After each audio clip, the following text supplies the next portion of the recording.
just want to add on to the pension discussion that there are pilot programs started in Cranston specifically where they have moved some of the public union sectors to 401ks. And I know as a person who is a administrator of our 401k plan for our business, we have to fund the 401k. We're taking money out of people's pay, we're promising them a match, and if we were to not do that, we would be found criminally liable for that.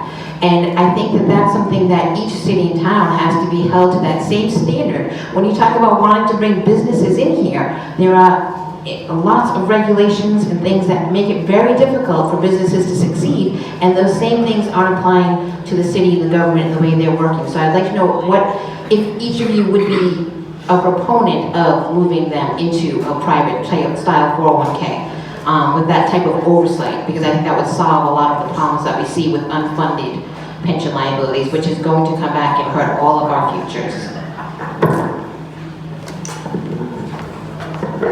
So the comparison between those programs is not something that I know enough about to comment. I'm just going to be very honest about that. But in the case where we were to say with public pensions, I agree that we need to be much more honorable in the way that we approach that and not scoop money from the pension fund. That's what I was saying. The city of Woonsocket is not paying into the pension plan as a city anymore. The firemen, policemen now belong to a state pension system. So we're not, the city of Woonsocket pays it to the state manages it, okay? What we're talking about as far as the city's pension fund liability is in the past, before we joined the state of Rhode Island, we ended up getting a bill, creating a bill, and it was becoming unaffordable for a community like Woonsocket, who has never been a rich community in the first place.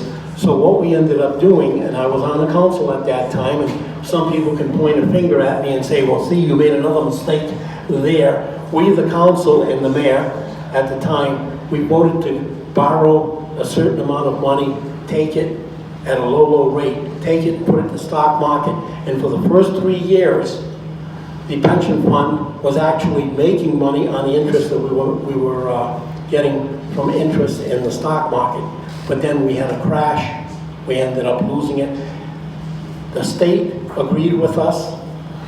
In order for the city council agreed with this, what we ended up doing, the mayor agreed with this, and before we could end up doing it, we had to give it to the people of Woonsocket for a vote, and the people agreed with it. That's how good that it looked.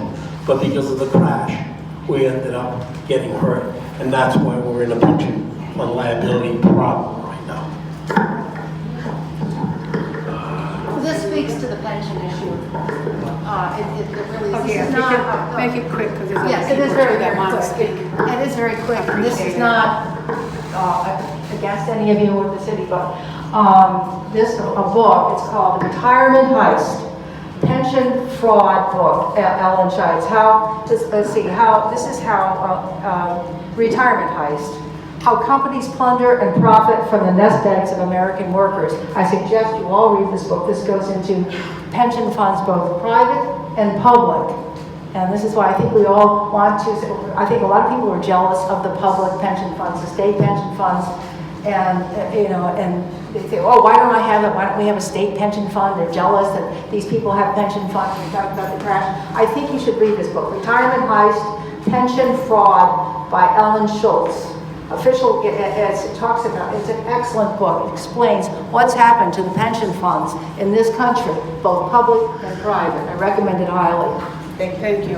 Okay? It is an excellent book. This is just all of you to read to inform yourself.